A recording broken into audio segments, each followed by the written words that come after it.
বন্ধুরা, বাংলাদেশের টিমকে প্রথম টেস্ট ম্যাচে মাটিতে মিশিয়ে দেওয়ার জন্য টিম ইন্ডিয়া পেয়ে গেল যুবরাজ সিংয়ের থেকেও ভয়ঙ্কর প্লেয়ার। আর এই ভয়ঙ্কর প্লেয়ার হলো যুবরাজ সিংয়েরও বাপ। এবং এই ভয়ঙ্কর প্লেয়ার মাঠে এসে শুরু করলো 4 এবং ছক্কার বর্ষণ। এবং এই ভয়ঙ্কর প্লেয়ার একটা ম্যাচেই করে ফেললো 452 রান। এবং সেই সঙ্গে এই ভয়ঙ্কর ব্যাটার হাঁকিয়েছিল 40টি গগনচুম্বী ছক্কাও। আপনারা যদি জানতে চান যে কে এই ভয়ঙ্কর প্লেয়ার, তাহলে বন্ধুরা ভিডিওটি লাইক করে চ্যানেলটাকে সাবস্ক্রাইব করে রাখুন। বন্ধুরা, শুরু হতে যাচ্ছে ভারত এবং বাংলাদেশের মধ্যে 2টি টেস্ট এবং 3টি টি20 ম্যাচের সিরিজ। কিন্তু বন্ধুরা, তার আগে 2টি টেস্ট সিরিজের প্রথম টেস্ট ম্যাচ খেলা হবে ভারত এবং বাংলাদেশের মধ্যে 19শে সেপ্টেম্বর থেকে।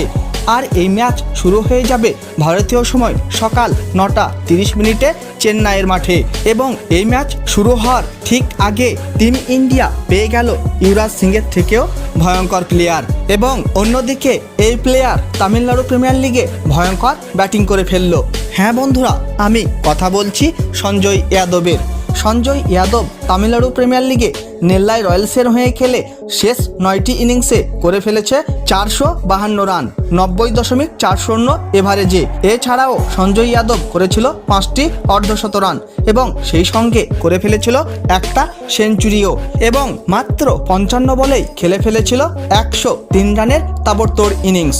এবং স্ট্রাইক রেট ছিল দেখার মতো 187.27। তার এই ইনিংসে ছিল 6টি 4 এবং 9টি গগনচুম্বী ছক্কা।